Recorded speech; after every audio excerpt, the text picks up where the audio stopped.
Investing in gold doesn't have to be complicated. I'm Colin Plume, the CEO of Noble Gold Investments, and I want to take the time to show you how investing in a gold IRA can help you hedge your bets against inflation and other economic concerns on the horizon. Visit Noble Gold Investments and get our free gold investment guide on buying gold the right way. And make sure you're investing with the right company. Visit noblegoldinvestments.com. Good morning. I'm still reporting on the coup. Please remember to like, share, and subscribe below. After leaving the White House, Bill Clinton kept 79 audio tapes in his sock drawer. When he was sued for them, he won the case. Judge Amy Berman Jackson's decision states, under the statutory scheme established by the Presidential Records Act, the decision to segregate personal materials from presidential records is made by the president during the president's term and in the president's sole discretion. Last night, Greg Kelly, a former U.S. Marine fighter pilot who hosts the 9 p.m. hour news show on NewsMax, brought on the attorney who brought a lawsuit for Judicial Watch in 2010 against President Clinton, who, upon his departure from the White House in 2001, took a bundle of audio tapes which he had hidden in his sock drawer. 9 years later, Judicial Watch sued to get access to the content of those audio tapes and ultimately lost. The Judicial Watch attorney, Michael Bekesha, explained what the final ruling was. There he is, Bill Clinton. And he made these tapes with some historian, and it was highly litigated, and it included our next guest, Michael Bekesha, senior attorney for Judicial Watch. He wrote about this in yesterday's Wall Street Journal. Great piece. I hear about this Sox case all the time. I don't quite get it. Michael, how are you? I'm good. Thanks for having me tonight. Many thanks. Listen, the president was right there, and you were the guy. Can you break this down for us, if you don't mind? Absolutely. I mean, first off, I was the guy to lose. So, it's a little bit painful to hear President Trump talking about a case I lost. But it's a good thing you lost.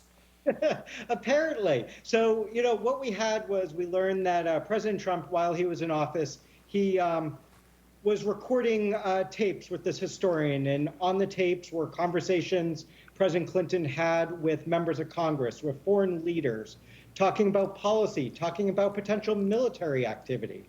So all the sorts of things that would be classified information had the tapes been in the possession of the White House.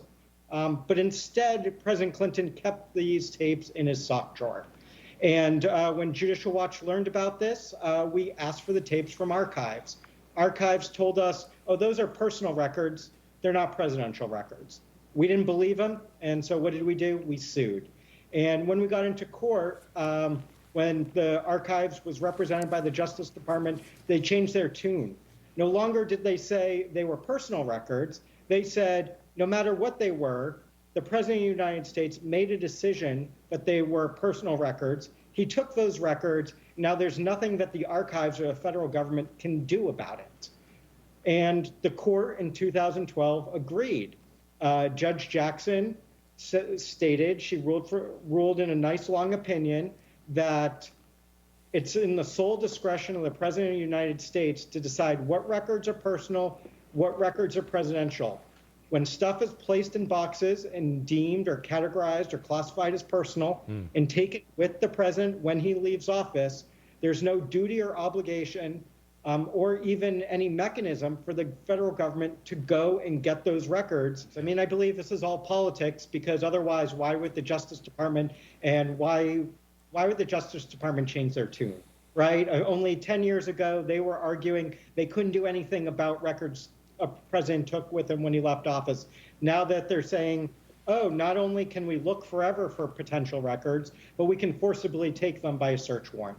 And so something has changed, and the only thing that has changed is whose records they're looking to get. This is just how desperate the desperados are. There isn't one shred of legitimacy to this case, and it will be thrown out of court at the first possible opportunity as a travesty of justice. But the desperados don't care.